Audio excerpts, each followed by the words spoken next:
Firefighters from local, state, and federal agencies continue battling the flames on two wildfires burning in central and western Goshen County.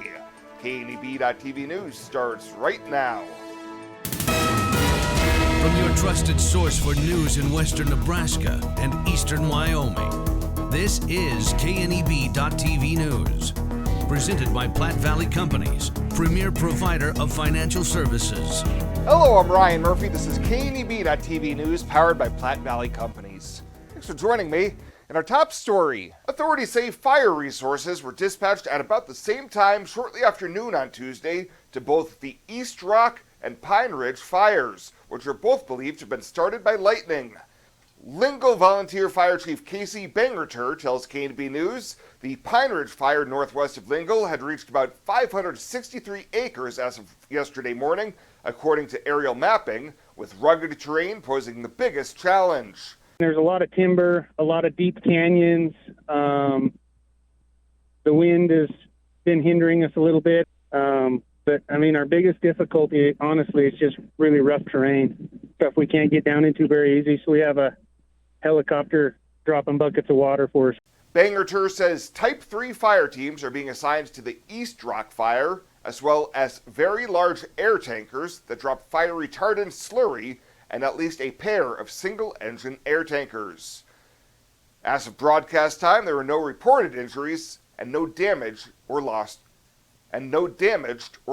structures. Well, one of the city of Scottsbluff's most valuable employees has accepted a new position in the private sector. Liz Lutzenheiser has been serving as Scottsbluff's finance director for the past 8 years and even served as co-interim city manager for a stretch in 2022. City manager Kevin Spencer says Lutzenheiser has accepted a new job locally, but had nothing but praise for the work she's done. Liz has done an awesome job for us. She's been given an offer that she really can't refuse. I think it's a new challenge for her. I can't say enough about her. We are in really good shape because of Liz and her staff. They have worked really hard. They have been so fiscally responsible with the tax dollars, and we're in really good shape, largely because of them. Her departure will also force the city of Gering to start a search for a new finance director, as she has been filling in that spot following the resignation of Ann Palm. Spencer says Scottsbluff's search for her replacement is underway and have high hopes for the future. Lutzenheiser's last day in office will be September 30th. We'll have more news right after this.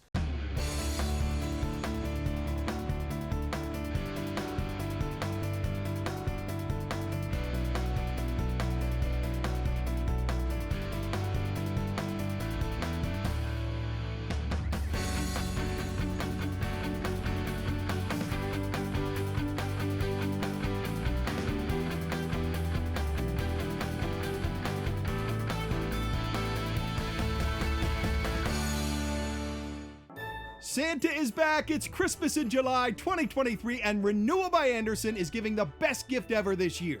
First, you get 20% off every window and patio door, and get this: no money down, no interest, no payments for 18 months. That means no payments until 2025. But act fast. Santa and the reindeer can't take the heat. This offer ends August 15th.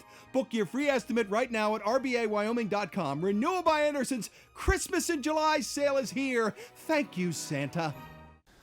Welcome back. A 29-year-old man has been arrested for allegedly sexually assaulting a woman early Saturday morning in Gering.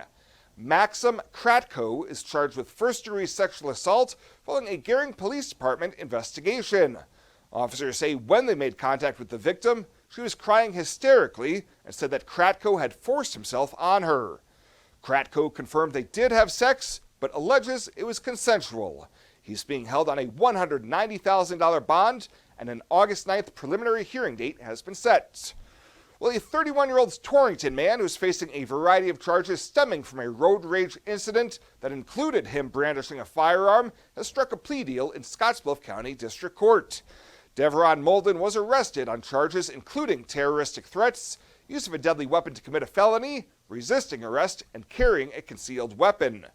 On Monday in District Court, he pleaded no contest to the terroristic threats and resisting arrest charges, and in exchange, the remaining counts were dismissed. He'll be back in court on September 22nd for sentencing. And it's guaranteed to be a good time in Bridgeport this weekend. An end of the summer bash is happening Saturday at the Prairie Winds Community Center parking lot starting at 6 p.m. There will be activities for everybody, including craft vendors, bounce houses, food vendors, and even a beer garden. Starting at 9, the band Minority Falls takes the stage, and they'll play till midnight. Cost is $10 for everyone 13 and older, and all proceeds from the end of summer bash will be going towards the parks in town to help purchase new equipment.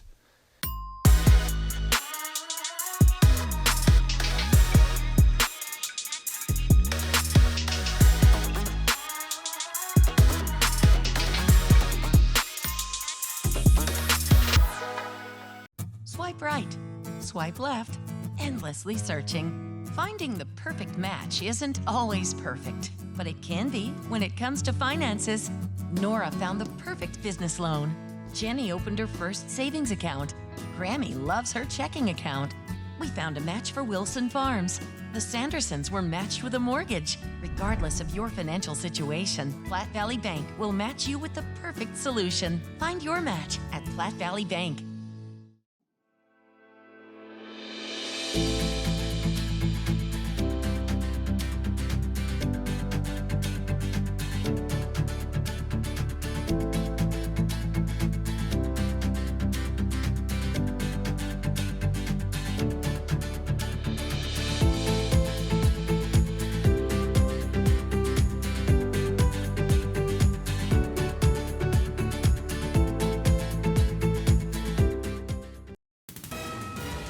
This is KNEB.TV weather from the KNEB Storm Center, your trusted source for weather.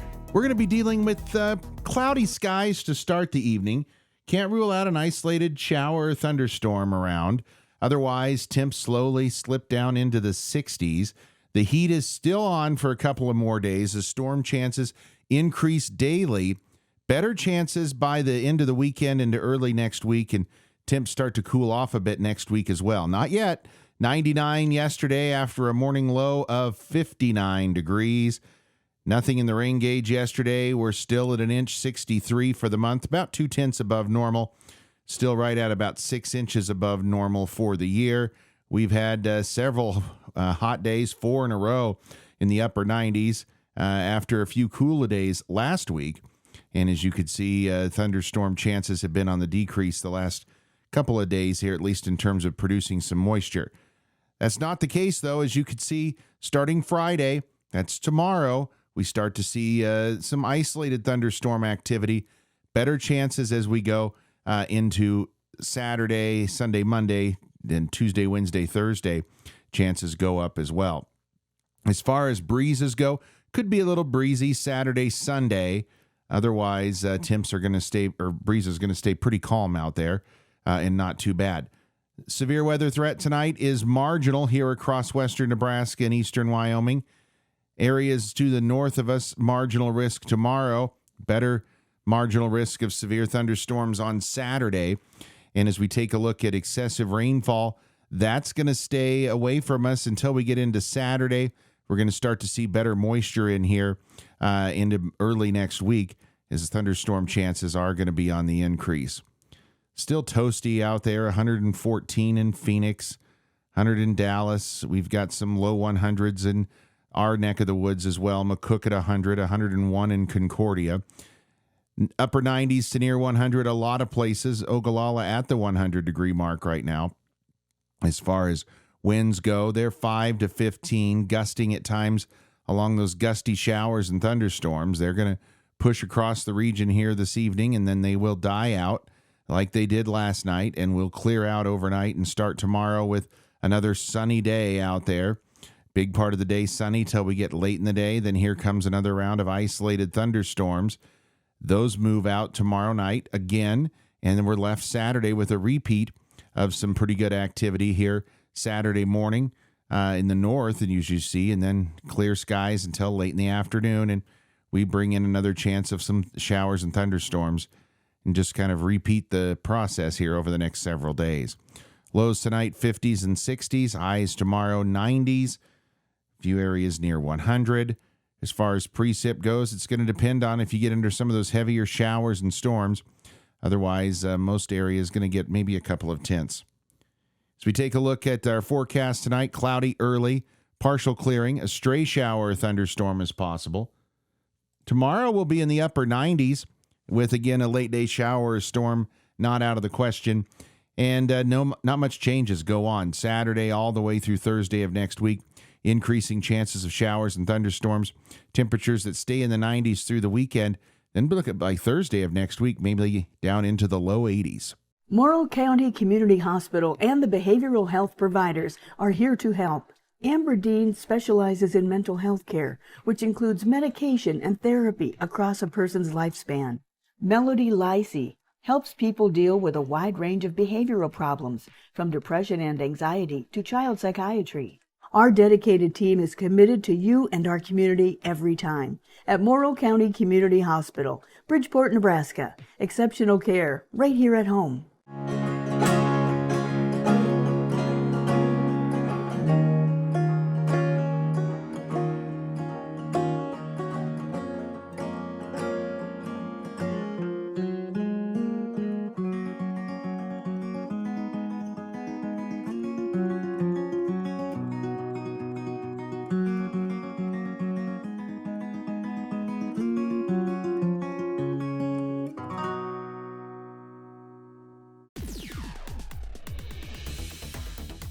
Now, sports from the FNBO Sports Desk.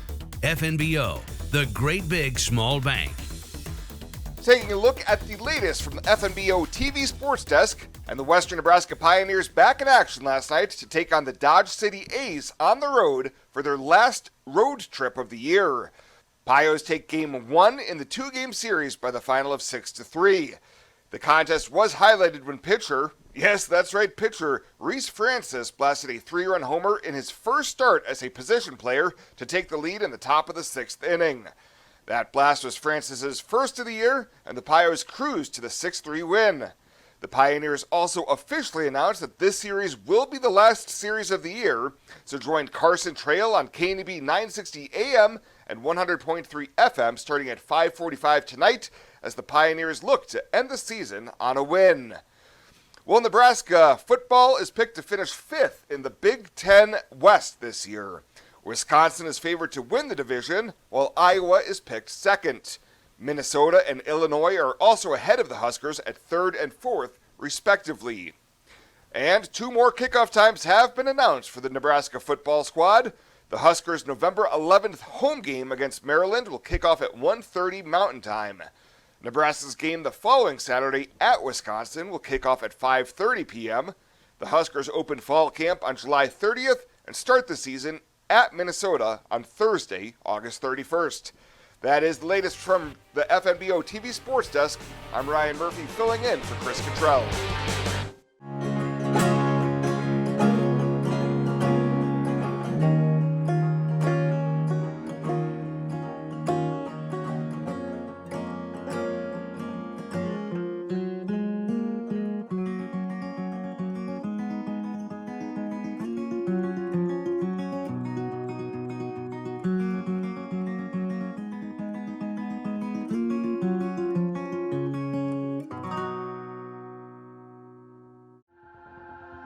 Culture trumps everything else. In my years, I've never worked for a company that treats people the way this one does. It is my passion for agriculture that brought me here in the first place, but not only that, there's a huge family-oriented atmosphere within the 21st Century Equipment. I love working for 21st. They found something in me that I didn't know in myself. An intern to where I'm at now is such a great opportunity, and that is what this company is about.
The community calendar is brought to you by Riverstone Bank.